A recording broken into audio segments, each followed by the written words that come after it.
So $100 billion in Russian money, frozen as punishment for invading Ukraine, is now being legally funneled into American corporate profits while Ukraine stays permanently defenseless.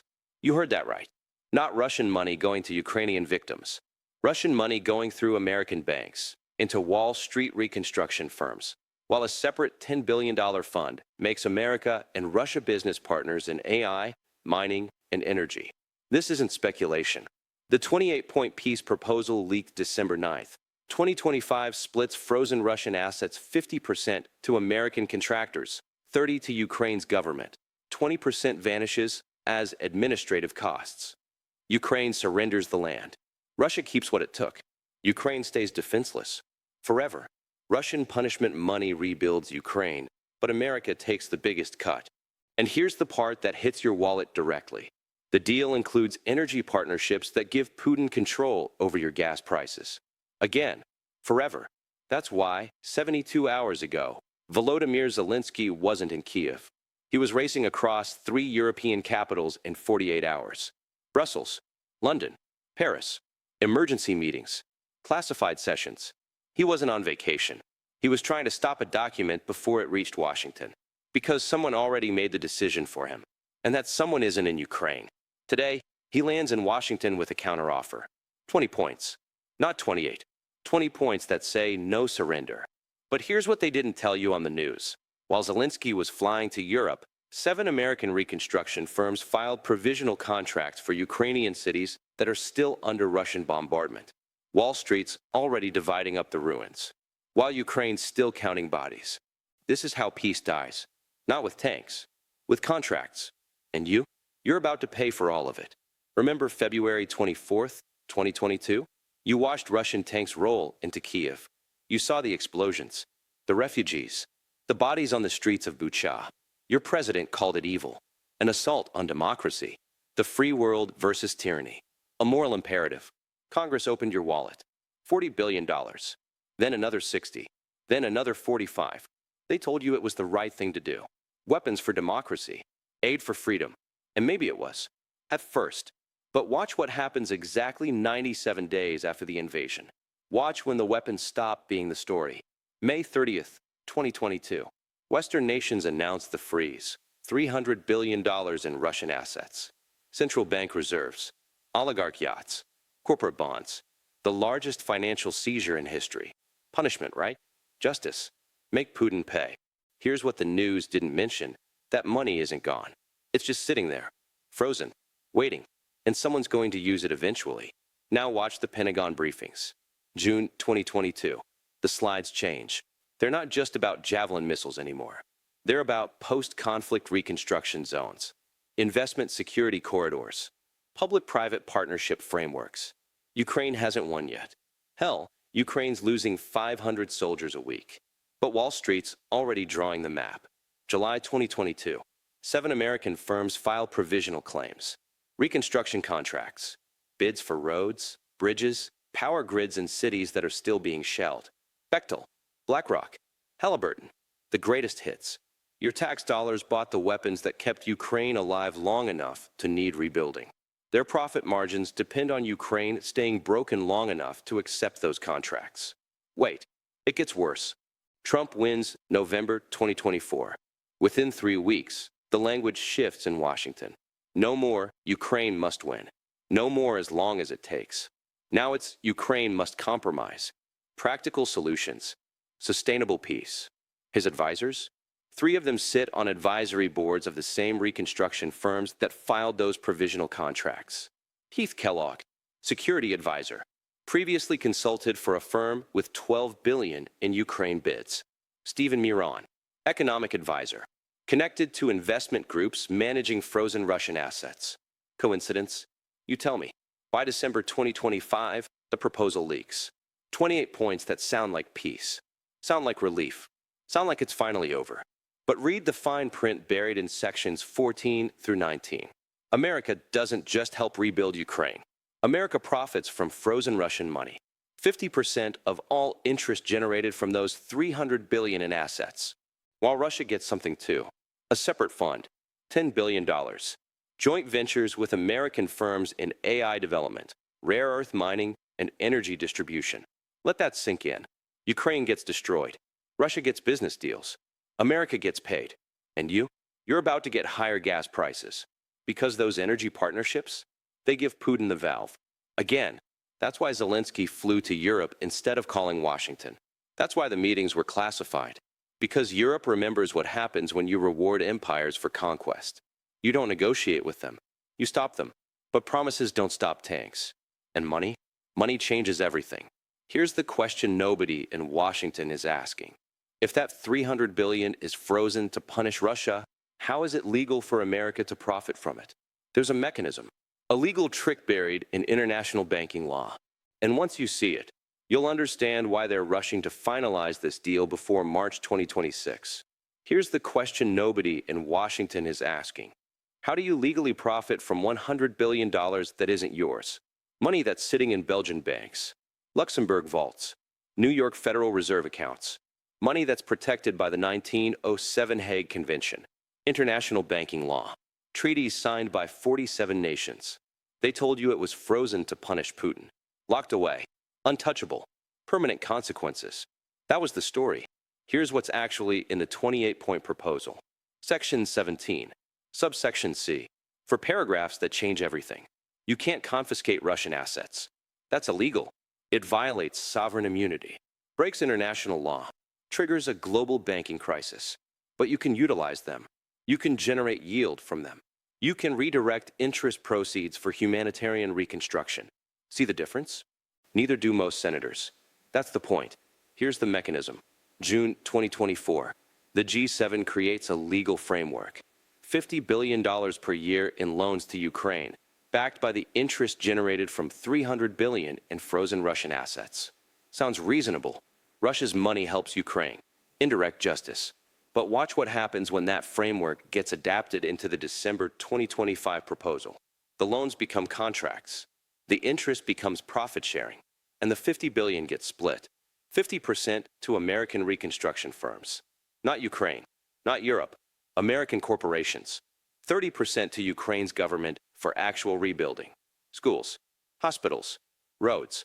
20% disappears into administrative costs, legal fees, consulting, management overhead. $100 billion in Russian assets generates $5 billion in annual interest. America takes $2.5 billion. Ukraine gets $1.5 billion. $1 billion vanishes every year for 20 years. You're probably thinking, okay, at least Ukraine gets something. Russia's money, Ukraine's rebuild. Fair enough. Wait, it gets worse. Because there's a second fund, hidden in Section 22, $10 billion, separate from the frozen assets, separate from the reconstruction loans. The U.S.-Russia Strategic Partnership Development Fund. That's the actual name. It's on page 19. America and Russia, joint ventures, 50-50 ownership, AI development, rare earth mining, energy infrastructure. Russia has the world's largest titanium deposits, 38% of global palladium. Cheapest natural gas production costs on Earth. America has the technology, the patents, the refining capacity. The proposal makes them partners. While Mariupol's still in ruins. While Bucha's mass graves are still being excavated. And here's the part that walks into your house and sits at your kitchen table. Section 22, paragraph 8. Energy distribution partnerships to ensure stable European supply and competitive North American pricing. Russia supplies. America distributes. Putin controls the valve. Remember March 2022? When Russia cut gas to Europe and your price hit $5.50. Remember waiting in line? 40 minutes to fill up? $83 for a tank? This deal gives Putin that power. Permanently. Legally. With American corporate blessing. Because if he turns off the valve, American energy firms profit from the shortage. Higher prices. Record margins. Russia wins. America profits. You pay. So let's review the math. Russian assets, frozen as punishment, actually used for American corporate profit. Ukraine rebuilding, funded by Russian money. But America takes the bigger cut. Russia's penalty, joint business ventures worth $10 billion and energy leverage over your commute. Your cost, $400 already paid since 2022. Another $200 coming by 2026. Plus gas prices controlled by the guy who started the war. And they're calling it justice. But here's what they're not telling you. There's a reason this deal has to be finalized by March 2026. Because if Europe successfully counteroffers Zelensky, if they pledge their own $40 billion with better terms, the entire American profit structure collapses. Wall Street has 90 days to lock this in. And your household? You're the collateral. $417. That's what your household paid for Ukraine between February 2022 and November 2024. Not what you donated. What they took from your paycheck, your tax refund, your cost of living adjustment that never came. You didn't vote on it. Nobody sent a ballot. They just reached into your account and pulled it out. And you probably thought it was worth it. Democracy, freedom, standing up to tyrants. The right thing to do. Here's what they didn't put in the spending bill fine print. You're paying another $238 by December 2026. Already allocated. Already spent on paper. While Bechtel and BlackRock are projected to extract $29 billion in profits from those same frozen Russian assets by 2028. You heard that right. The money you thought would punish Putin? It's punishing your savings account while padding their quarterly earnings. Now walk outside. Look at your driveway. $3.87 per gallon. National average. December 11th, 2025. Not terrible. Could be worse. Here's what happens when Section 22 of the peace proposal gets finalized. Russia becomes America's primary energy distribution partner for European supply. Sounds efficient. Diversified market. Competitive pricing. Except Putin controls the valve. Again, just like 2022. Remember March 8th, 2022?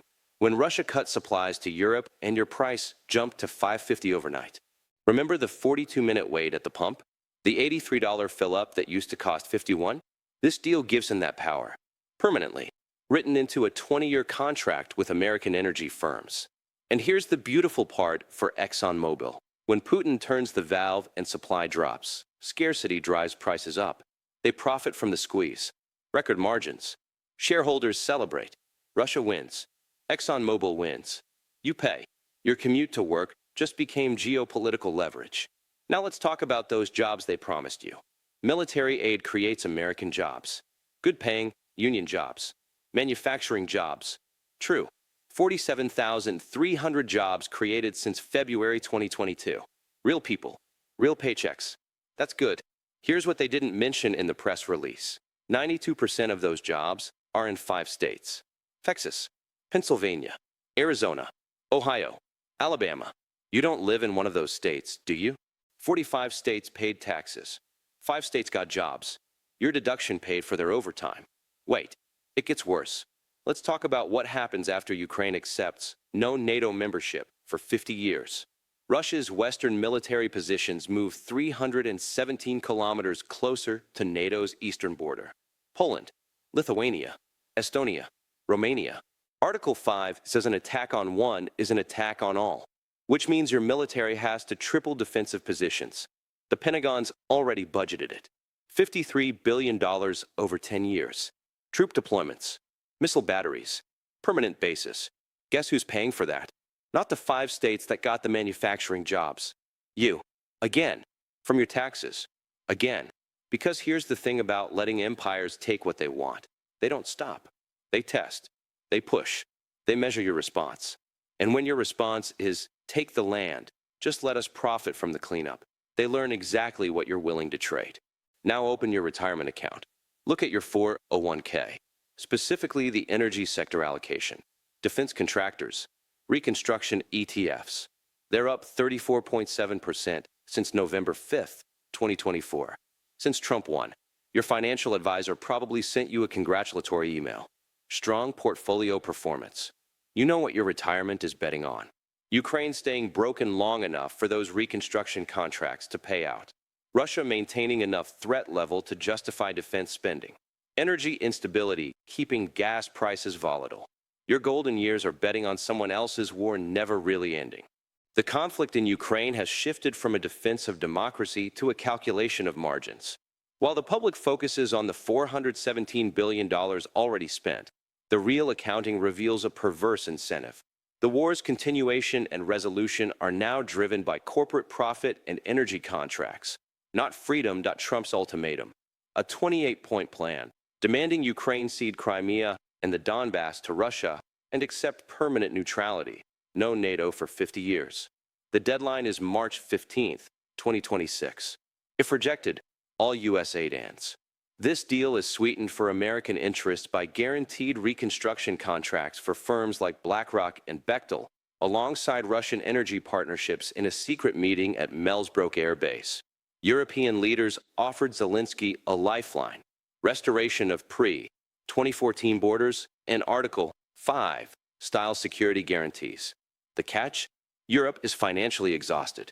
Germany is tapped out, Britain is in recession, and Poland is at its breaking point. They offer money they don't have and security they cannot guarantee without U.S. logistics. Zelensky accepts Trump's deal. Russia secures legal gains, and U.S. corporations profit from the rebuild. However, this weakness emboldens Russia to push further into Moldova and Poland by 2027, eventually triggering a NATO crisis the U.S. refuses to fight. Zelensky refuses, and Trump cuts aid. Europe tries to fill the gap, but fails. The front collapses into a frozen conflict, creating a permanent refugee crisis that bankrupts European economies. The U.S. economy suffers collateral damage, while Russia continues to profit from energy sales. Europe attempts to defend Ukraine alone, effectively splitting NATO. Seeing the Western alliance fracture, China realizes the U.S. will not fight for its allies and moves to blockade Taiwan. The result is the loss of global semiconductor production and the end of the American-led world order. The next 90 days will not decide Ukraine's sovereignty, but the validity of the Western alliance. The decision is currently being made in boardrooms, calculating whether to honor treaties or maximize quarterly margins.